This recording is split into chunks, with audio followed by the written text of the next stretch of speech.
pintu 3, 10, 11, 12, 13, dan 14 sedikit mengalami kendala. Karena ada aturan di tribun ataupun di stadion ini ada 14 pintu. Seharusnya 5 menit sebelum pertandingan berakhir, maka seluruh pintu tersebut seharusnya dibuka. Namun saat itu pintu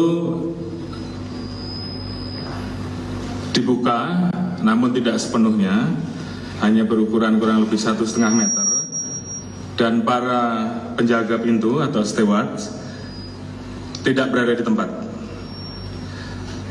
Berdasarkan pasal 21 Regulasi Keselamatan dan Keamanan PSSI menyebutkan bahwa steward harusnya tetap berada di tempat selama penonton belum meninggalkan stadion.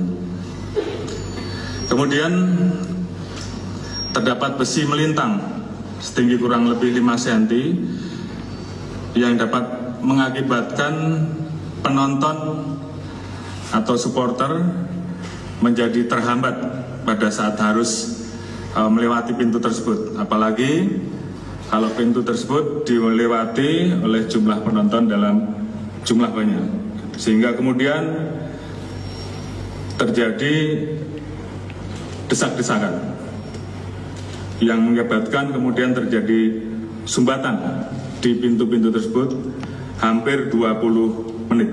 Nanti akan dijelaskan, akan terlihat di CCTV. Dari situlah kemudian banyak muncul korban yang mengalami patah tulang, yang mengalami trauma di kepala, torak, dan juga sebagian besar yang meninggal mengalami asfiksia. Kemudian kita melakukan olah TKP. Berdasarkan hasil pendalaman, ditemukan bahwa PT LIB selaku penyelenggara Liga 1 tidak melakukan verifikasi terhadap Stadion Kanjuruhan. Verifikasi terakhir dilakukan pada tahun 2020 dan ada beberapa catatan yang seharusnya dipenuhi, khususnya terkait dengan masalah keselamatan bagi penonton. Di tahun 2022 tidak dikeluarkan verifikasi dan menggunakan hasil yang dikeluarkan pada 4 personel, yaitu AKBP FH, Kompol WS, AKPBS, dan IPTU BS.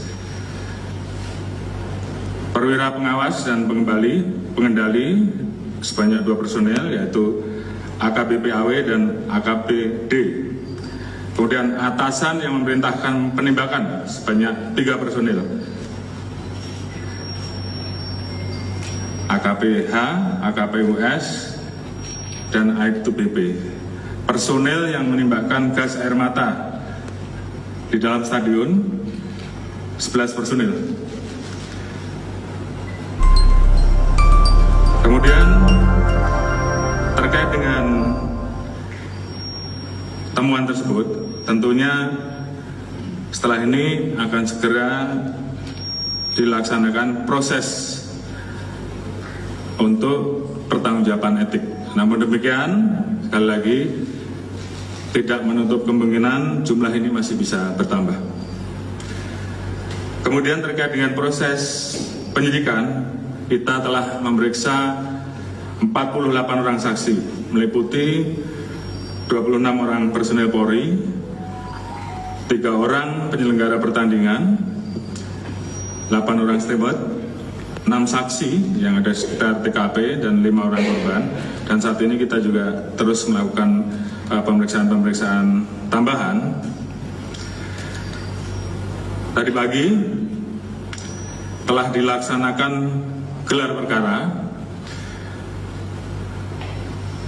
meningkatkan status terkait dengan dugaan pasal 359 dan 360 KUHP tentang menyebabkan orang mati ataupun luka-luka berat karena kealpaan, dan pasal 103 ayat 1 untuk pasal 52 Undang-Undang Nomor 11 Tahun 2022 tentang keolahragaan. Berdasarkan gelar dan alat bukti permulaan yang cukup, maka ditetapkan saat ini 6 tersangka sebagai berikut. Yang pertama, Saudara Insinyur AHL, Direktur Utama PT LIB.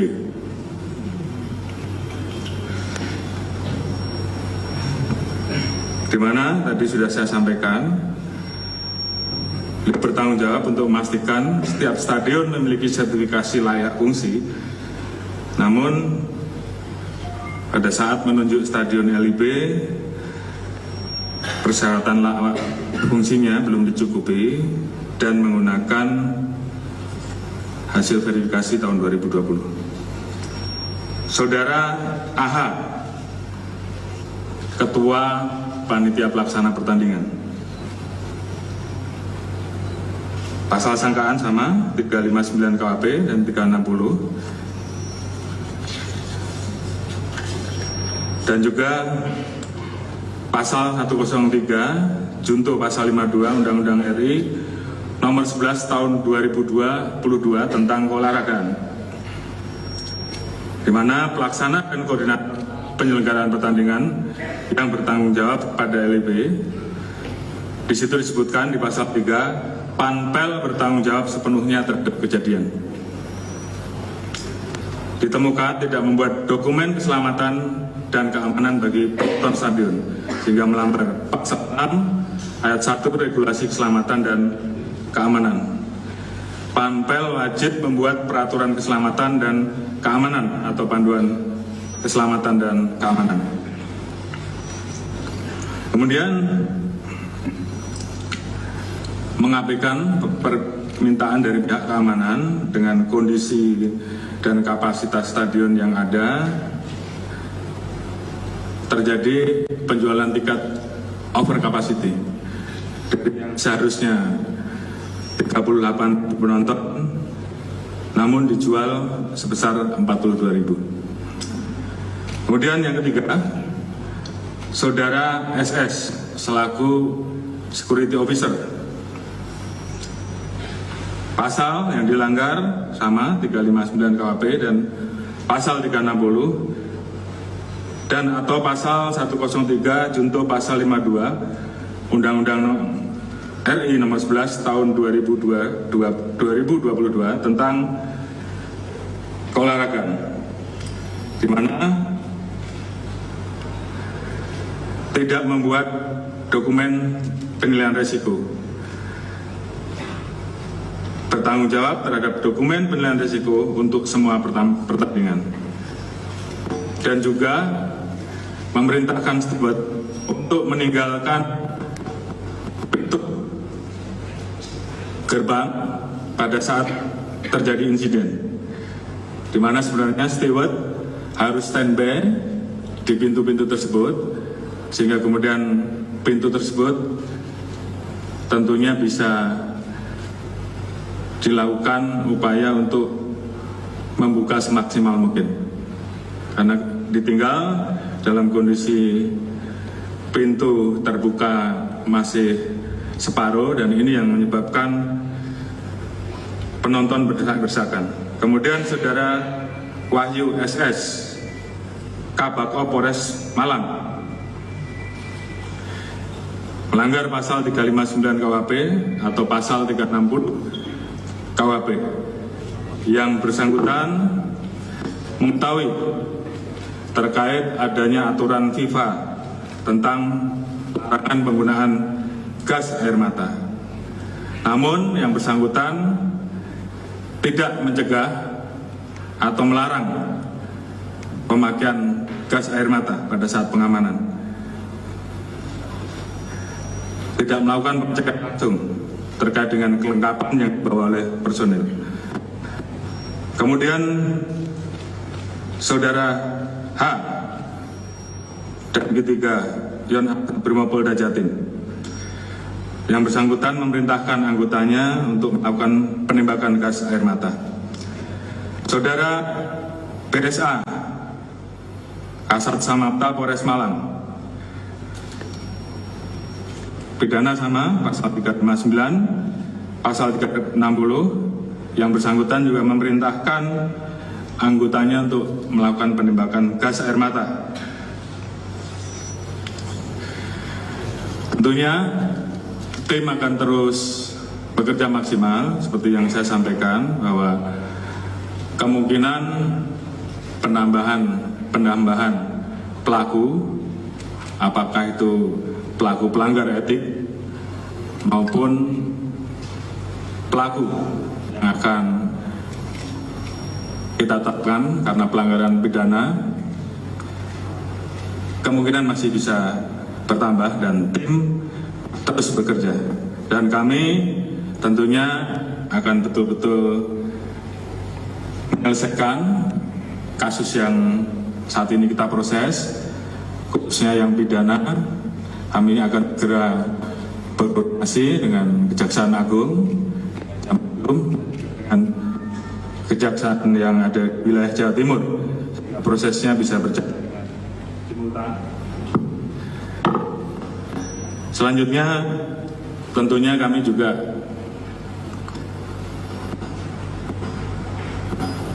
ingin bahwa proses perjalanan pertandingan sepak bola ke depan akan semakin baik. Oleh karena itu kita akan mengeluarkan peraturan Kapolri terkait dengan manajemen pengamanan, khususnya kompetisi sepak bola dan manajemen pengendalian penonton, sehingga kita harapkan ke depan penyelenggaraan akan berjalan dengan lebih baik dan tentunya pengamanannya juga akan lebih baik.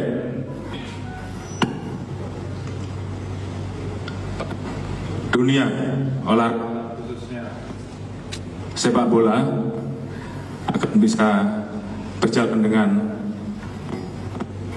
lancar, aman, apalagi kita akan menghadapi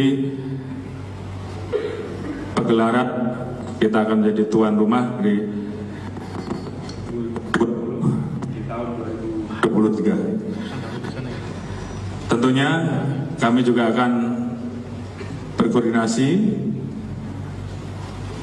untuk menyusun aturan-aturan, perbaikan-perbaikan, evaluasi dengan Kemenpora, Ketua Umum PSSI, dan juga pihak-pihak terkait dalam hal ini dari teman-teman perwakilan supporter dan juga para pemilik klub, sehingga ke depan kita bisa menyusun, memperbaiki manajemen terkait dengan pertandingan seperti apa yang disampaikan oleh Bapak Presiden, manajemen terkait dengan masalah pengamanan, manajemen terkait dengan keselamatan baik bagi pemain, ofisial, penonton. Mungkin beberapa hal itu yang bisa saya sampaikan. Tentunya perkembangan lanjut dengan proses yang kami laksanakan tentunya akan kita update. Terima kasih. Assalamualaikum warahmatullahi wabarakatuh. Pak Kadiumas, kalau nanti ada yang mau ditambahkan, saya persilakan. Saya kira cukup ya untuk penjelasan malam hari ini. Terima kasih kepada seluruh rekan-rekan. Saya akhiri, wassalamualaikum warahmatullahi wabarakatuh.